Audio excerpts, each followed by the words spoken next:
not screw this up. You can count on me. You've probably seen him in CBS's S.W.A.T. You may have seen him on Amazon or on Netflix or maybe on BET Plus. Friend of our show, Obba Babatundé, is here to talk about all of the work that he has accomplished in a pandemic. You, sir, are so busy. Yes, I'm very, very, very blessed. How are you? It's so great to be here. Thank you so much for having me come back again. Well, it is. When I heard you were going to come back, I was like, please, I want to talk to him again. You're just such a warm, wonderful man, and it's so nice to see you. And first of all, I want to say, I think it's interesting in all of these projects that you have going on, in particular, the S.W.A.T. Season 4. Yes. Juxtaposed to BET Plus's Triggered, I think is an interesting combination. Can you talk to us about your characters in each and how they almost kind of conflict with each other? Absolutely. It's very, very great observation.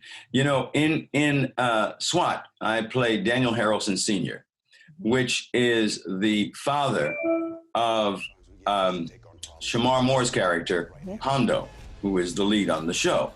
And that character is just coming back into his son's life. And his son obviously is the head of a SWAT team. But Daniel Harrelson Sr. has not always been a fan of the police. He was involved with a group that would have been identified as a militant group who felt that there was a lot of injustices done by the police because of the time in which he grew up. And also how that's relating to the periods of time in which they live right now. So there's this interesting conflict resolution between he and his son, the ideologies, the difference between the two. Then in Triggered, I'm playing an officer, right? You know what I mean? Who really is dealing with a very high situation, which is great drama. And so, like, you're absolutely correct. There you are. Here I'm playing, you know, the one character that would be the conflict of the other character, and vice versa. But that's the great thing about that I get a chance to do, is I get a chance to play fully realized human beings in all walks of life. Yeah, it's really, I mean, and of course you bring your whole, you know, Oba-ness to all of it, you know, like this amazing actor, and you can really play each of these characters and make them both very believable. So I want to talk first about S.W.A.T. And I know in the midst of what happened over the summer in the real United States, the writers of S.W.A.T. really made a concerted effort to really try and address these racial issues in this country. So as an actor, when you see that, tell me how that happens for you, how you get involved in actually bringing the script to life. Absolutely. Well, you know, kudos to the writers, you know, who are really stepping up this season. They've said, listen, based on what's going on in our country, there's no way we can do this show and not address it. And they have. And specifically to your question about as an actor, Sean Ryan, who is the creator of the show, and Aaron Thomas, who actually is the, you know, executive producer and head writer, asked me, Oba, some of my own experiences having lived through all the generational periods that we're talking about. And I told them about some of the personal experiences of my life, and they found it moving. They found it moving enough to say, listen, you know what? We'd like to incorporate that if you would be kind enough to allow us. And I said, please, gentlemen, do that. So the work that I've been having a chance to do on the show has been very emotional. It's been very emotional because it's really born of true and actual experiences that I've experienced, Oba has experienced in his life growing up in America. I mean, I don't hear it very often that writers go to the actors and ask for their stories to incorporate in. So what does that make, how does that make you feel to understand that? I was honored. I was truly honored.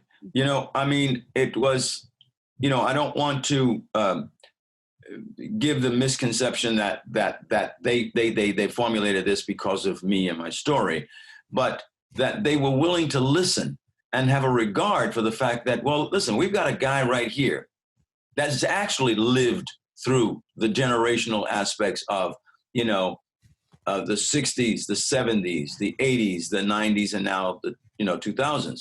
And so why wouldn't we not, be willing to talk to him and get his perspective, and then fashion around that and other aspects that they've already got in place. But I think they're looking for truth. They're looking for a real sense of a positive representation. And so here I am, a guy who's lived that life. And so I really, I'm honored and I'm humbled by the fact that they would be so generous, and that I'm able to tell the story, not just from a fictional standpoint, but from an actual standpoint. What do you hope that the audience takes away from that conversation that you have with your TV son, Shemar Moore? What do you hope that audience takes away from that? I hope there's some very poignant questions that are posed, that I posed, when I talk about what I watched happen, what he's watched happen. And now we have this young man who Shemar's character has adopted. And I pose the question, I know what I've seen. You know what you've seen. What is this young man going to see? And so I hope that the audience, in specifics to answer your question the best I can, I hope the audience will ask themselves that question. And, I talk about the fact, my character talks about the fact that, the lesson was never learned. The problem was never fixed. And he says, well, maybe we learned the lesson this time. And I say, don't be so naive, because this is a big issue. The racism issue, as long as with all these other issues, they're big. They're not just, something that just, well, everybody act like this. You had Dr. Martin Luther King, you had the Kennedy, you had, people that were great leaders. And the issue, John Lewis passed away fighting the same fight that he fought as a younger man. So what happens if you're fighting, and when does it change, and how does it change? And I think that they're addressing that, and it's a powerful, powerful subject.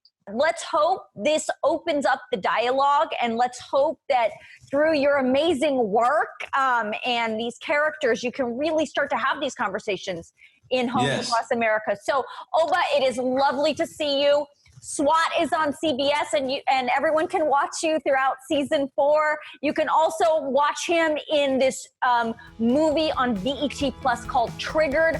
Fascinating, very interesting, great piece of work as well. And of course, you can see him on Goliath on Amazon and Dear White People on Netflix. You are a busy man, and it is good to see you.